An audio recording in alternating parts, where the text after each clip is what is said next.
Good afternoon. Today we're continuing our reading of the Gospel of Sri Ramakrishna. And if you're following along in your Gospels at home, we're on chapter 39, The Master's Reminiscences. April 12th, 1885.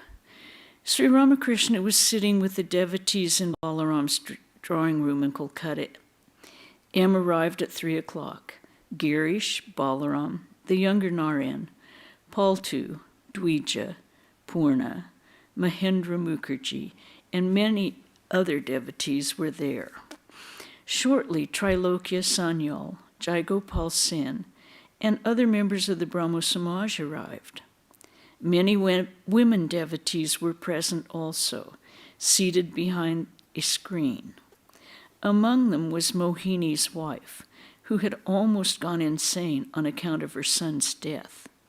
There were a few other afflicted souls like her, who used to visit the Master to obtain peace of mind. Sri Ramakrishna was describing to the devotees the various incidents of his sadhana and the phases of his spiritual realization. Master: during my sadhana, when I meditated, I would actually see a person sitting near me with a trident in his hand. He would threaten to strike me with the weapon unless I fixed my mind on the lotus feet of God, warning me that it would pierce my breast if my mind strayed from God.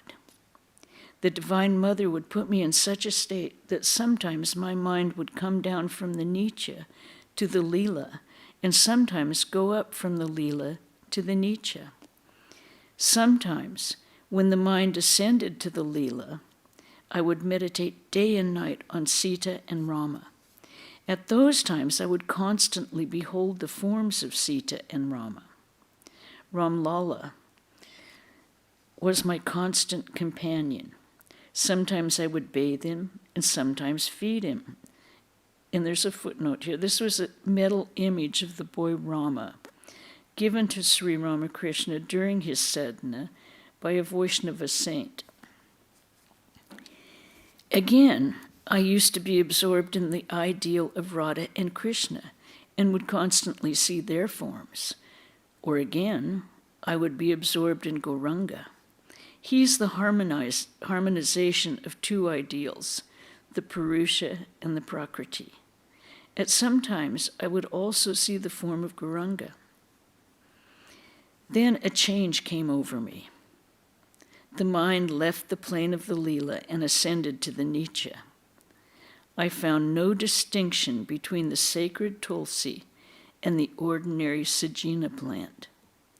I no longer enjoyed seeing the forms of God. I said to myself, they come and go. I lifted my mind above them.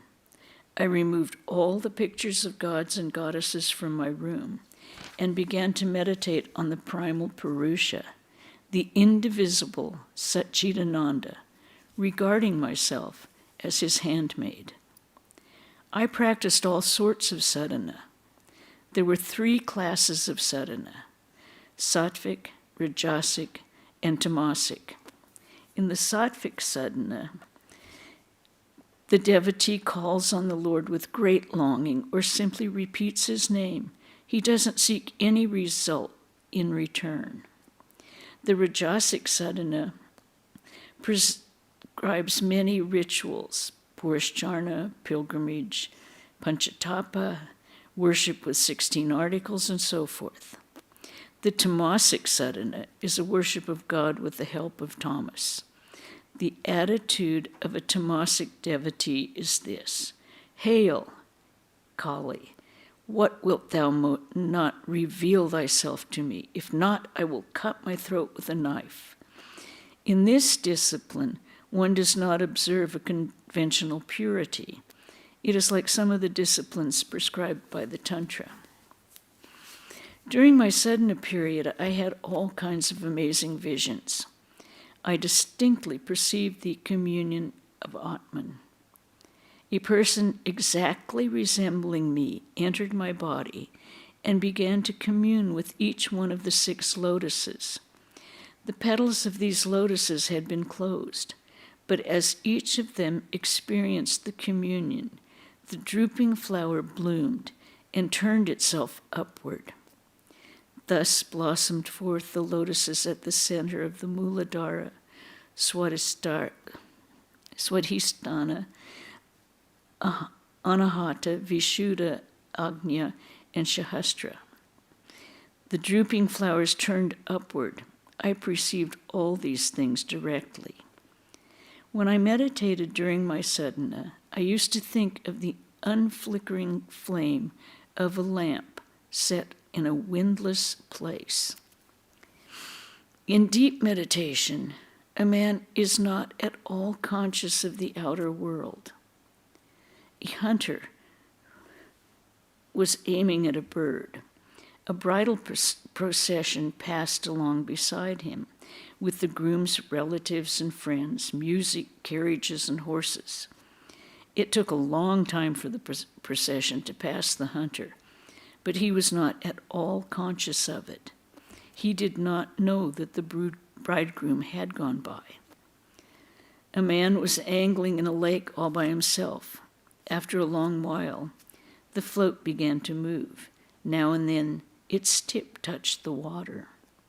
The angler was holding the rod tight in his hands, ready to pull up when a passerby stopped and said, "Sir, can you tell me where Mr. Banerjee lives?" There was no reply from the angler, who was just on the point of pulling up the rod. Again and again, the stranger said to him in a loud voice, "Sir, can you tell me where Mr. Banerjee lives?" But the angler was unconscious of everything around him. His hands were trembling. His eyes were fixed on the float. The stranger was annoyed and went on. When he had gone quite a way, the angler's float sank under the water, and with one pull of the rod, he landed the fish. He wiped the sweat from his face with his towel and shouted after the stranger. "Hey," he said, "come here, listen." But the man would not turn his face. After much shouting, however, he came back and said to the angler, "Why are you shouting at me?" What did you ask me about?" said the angler. The stranger said, "I repeated the question so many times, and now you're asking me to repeat it once more?" The angler replied, "At that time my float was about to sink, so I didn't hear a word of what you said." A person can achieve such single-mindedness in meditation that he will see nothing, hear nothing. He will not be conscious even of touch. A snake may crawl over his body, but he will not know it. Neither of them will be aware of the other. In deep meditation, the sense organs stop functioning. The mind does not look outward. It is like closing the gate of the outer court in a house. There are 5 objects of the senses: form, taste, smell, touch, and sound. They are all left outside. At the beginning of meditation, the objects of the senses appear before the aspirant. But when the meditation becomes deep, they no longer bother him. They are left outside. How many things I saw during meditation. I vividly perceived before me a heap of rupees, a shawl, a plate of sweets, and 2 women with rings in their noses. "What do you want?" I asked my mind. "Do you want to enjoy any of these things?" "No," replied the mind. "I don't want any of them. I don't want anything but the lotus feet of God." I saw the inside and the outside of the women, as one sees from outside the articles in a glass room. I saw what is in them: entrails, blood, filth, worms, phlegm, and such things. Girish Chandra Ghosh used to say now and then that he could cure illness by the strength of the Master's name. Master Tagirish and the other devotees, people of small intellect, seek such occult powers, powers to cure disease, win a lawsuit, walk on water, and such things. But the genuine devotees of God don't want anything except his lotus feet. One day, Hridoy said to me, "Uncle, please ask the mother for some powers, some occult powers. I have the nature of a child. While I was practicing japa in the Kali temple, I said to Kali, 'Mother, Hridoy asked me to pray to you for some occult powers.' The Divine Mother at once showed me a vision. A middle-aged prostitute, about 40 years old, appeared and sat with her back to me. She had large hips and wore a black-bordered sari. Soon she was covered with filth. The mother showed me that occult powers are as abominable as the filth of that prostitute. Thereupon I went to Hridoy and scolded him, saying, 'Why did you teach me such a prayer? It is because of you that I have had such an experience.' People with a little occult power gain such things as name and fame. Many of them want to follow the profession of a guru, gain people's recognition, and make disciples and devotees. Men say of such a guru, 'Ah, he is having a wonderful time. How many people visit him? He has many disciples and followers. His house is overflowing with furniture and other things. People give him presents. He has such power that he can feed many people if he so desires.' The profession of a teacher is like that of a prostitute. It is the selling of oneself for the trifle of money, honor, and creature comforts. For such insignificant things, it is not good to prostitute the body, mind, and soul, the means by which one can attain God. A man once said of a certain woman, 'Ah, she is having a grand time now. She is so well off. She has rented a room and furnished it with a couch, a mat, pillows, and many other things. And how many people she controls. They are always visiting her.' In other words, the woman had become a prostitute. Therefore, her happiness is unbounded. Formerly, she was a maidservant in a gentleman's house. Now she is a prostitute. She has ruined herself for a mere trifle. How many other things I saw while meditating during my sadhana. Once I was meditating under the bel tree when sin appeared before me and tempted me in many ways. He came to me in the form of an English soldier. He wanted to give me wealth, honor, sex pleasure, various occult powers, and such things. I began to pray to the mother. Now I am telling you something very secret. The mother appeared. I said to her, 'Kill him, mother.' I still remember that form of the mother, her words, her bewitching beauty. She came to me taking the form of Krishna Mai, but it was as if her glance moved the world.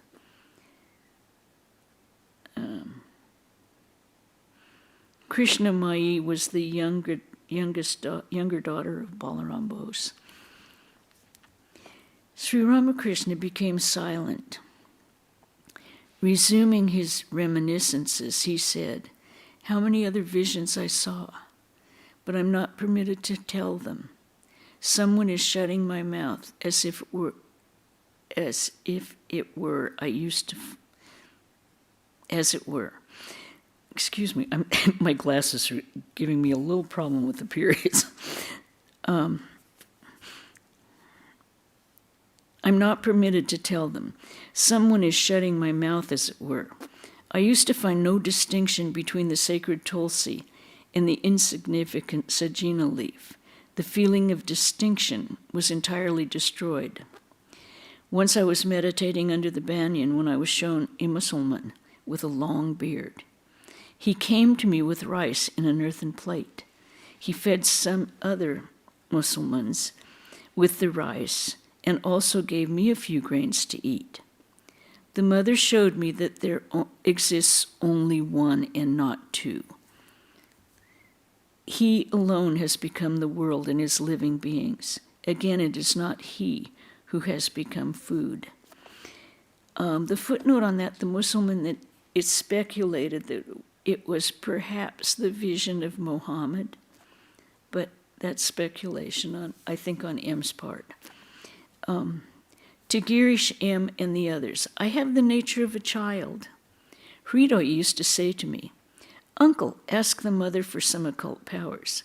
At once I went to the temple to ask her about them. At that time, God had put me in such a state that I had to listen to those who lived with me. I felt like a child who sees darkness all around unless someone is with me. I felt as if I should die unless Hrido was near me. You see, I am in that state of mind just now. While I am speaking to you, my inner spirit is being awakened. As Sri Ramakrishna uttered these words, he was on the point of plunging into samadhi and losing consciousness of time and space. But he was trying with the utmost difficulty to control himself. He said to the devotees in an ecstatic mood, "I still see you, but I feel as if you have been sitting here forever. I don't recall when you came or where you are." Sri Ramakrishna was silent a few minutes. Then, regaining partial consciousness, he said, "I shall have a drink of water." He often said things like that after samadhi in order to bring his mind down to the ordinary plane of consciousness. He also said, "I shall smoke now. I shall have a drink of water." Things like that. Girish was a newcomer and did not know this, so he started to bring some water. Sri Ramakrishna asked him not to, saying, "No, my dear sir, I cannot drink now." The master and the devotees were silent a while. Sri Ramakrishna resumed the conversation. Master to M. "Well, have I done any wrong in telling these secret experiences?" M did not know what to say, and so kept silent. Master, why should there be any harm in it? I have told these things to create faith in you all. After a while he said to M very humbly, "Will you kindly bring him here?" He referred to Purna. M hesitating, "Yes, sir. I shall send for him this very moment." Master eagerly, "In Purna I have reached the post." Was Sri Ramakrishna hinting that Purna was perhaps the last devotee of his inner circle? Sri Ramakrishna then described to Girish M and the other devotees his own experience in Mahabhava. Master to the devotees, my joy after that experience was equal to the pain I suffered before it. Mahabhava is a divine ecstasy. It shakes the body and the mind to their very foundation. It is like a huge elephant entering a small hut. The house shakes to its foundation. Perhaps it falls to pieces. The burning pain that one feels when one is separated from God is not an ordinary feeling. It is said that the fire of this anguish in Rupa and Sanatana scorched the leaves of the trees under which they sat. They were two great disciples of Sri Chaitanya. When I regained consciousness, the Brahmani took me out for a bath, but my skin couldn't bear the touch of her hand, so my body had to be covered with a heavy sheet. Only then could she hold me with her hand and lead me to the bathing place. The earth had stuck to my body while I was lying on the ground. It had become baked. In that state, I felt as if a plowshare were passing through my backbone. I cried out, "Oh, I'm dying. I am dying." But afterwards, I was filled with great joy. The devotees listened breathlessly to these experiences of the Master. Master to Girish, but it isn't necessary for you to go so far. My experiences are for others to refer to. You busy yourself with 5 different things, but I have one ideal only. I do not enjoy anything but God. This is what God has ordained for me. Smiling, there are different trees in the forest, some shooting up with 1 trunk and others spreading out with 5 branches. Everyone smiled. Yes, my experiences are for others to refer to, but you should live in the world in a spirit of detachment. You will no doubt have dirt on your body, but you must shake it off as the mudfish shakes off the mud. You may swim in the black ocean of the world, but your body should not be stained. Girish smiling, but you too had to marry. All laughed. Master smiling, marriage is necessary for the sake of samskara. The footnote on this one is, according to Hindu religious law, marriage is one of the 10 samskaras or purificatory rites prescribed for the 3 higher castes, namely the Brahmin, Kshatriya, and the Vaishya. But how could I lead a worldly life? So uncontrollable was my divine fervor that every time a sacred thread was put round my neck, it dropped off. Some believe that Sukadeva also had to marry for the sake of samskara. They say he even had a daughter. All laughed. Lust and greed alone is the world. It makes one forget God. Master Girish, but how can we get rid of lust and greed? Master, pray to the God with the yearning heart. Pray to him for discrimination. God alone is real and all else illusory. This is discrimination. One strains water through a fine sieve in order to separate the dirt from it. The clear water goes through the sieve, leaving the dirt behind. Apply the sieve of discrimination to the world. Live in the world after knowing God. Then it will be the world of vidya, of knowledge. Just see the bewitching power of lust. I mean, women who are the embodiment, he's talking to men. I mean the women who are the embodiment of avidya, the power of delusion. They fool men, as it were. They take away their inner substance. When I see a man and a woman sitting together, I say to myself, alas, they are done for. Looking at him. Haru, such a nice boy, is possessed by a witch. People ask, where is Haru? Where is he? But where do you expect him to be? They all go to the banyan and find him sitting quietly under it. He no longer has his beauty, power, or joy. He is possessed by the witch that lives in the banyan. If a woman says to her husband, go there, he at once stands up ready to go. If she says, sit down here, immediately he sits down. A job seeker got tired of visiting the manager in an office. He couldn't get the job. The manager said to him, there's no vacancy now, but come and see me now and then. This went on for a long time, and the candidate lost all hope. One day he told his tale of woe to a friend. The friend said, how stupid you are. Why are you wearing away the soles of your feet going into that fellow? You had better go see Golab. You will get the job tomorrow. Is that so? Said the candidate. I'm going right away. Golab was the manager's mistress. The candidate called on her and said, Mother, I'm in great distress. You must help me out of it. I am the son of a poor Brahmin. Where else shall I go for help, mother? I have been out of work for many weeks, many days. My children are about to starve to death.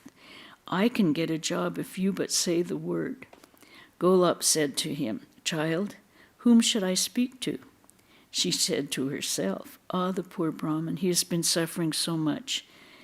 The candidate said to her, I am sure to get the job if you just put in a word about it with the manager. Golab said, I shall speak to him today and settle the matter. The very next morning, a man called on the candidate and said, You are to work in the manager's office beginning today. The manager said to his English boss, This man is very competent. I have appointed him. He will do credit to us. All are deluded by lust and greed, but I do not care for it at all, and I swear to you that I do not know anything but God. And I think we will stop there. And if there are any questions or comments from anyone here or anyone on Zoom? Okay. No comments, no questions? Okay, I see. Sarah, you're here, and Elizabeth, you're here. Lido, Dottie, yep. Okay. We'll make some announcement. Tomorrow's topic is A Strength-Giving Religion by Swami Vedarupananda. Then we will have our usual Wednesday reading of Glimpses of a Great Soul, a portrait of Swami Sardananda. And next Saturday, the 11th, will be Karma Yoga Day. Come to the convent 9:15, and we will assign work. Then we'll all have lunch together after worship. On the 12th, we're having a special speaker, Hindu and Catholic, priest and scholar, A Love Story, by Father Francis Clooney, the Jesuit professor from the Harvard Divinity School. So he will be speaking on the 12th here. Okay, any other questions? Nothing. Good to see you all. I hope you all had a happy New Year. All right, we will end with Om Shanti, Shanti, Shanti, Hari Om Tat Sat Sri Ramakrishna Arpanamastu. Happy New Year.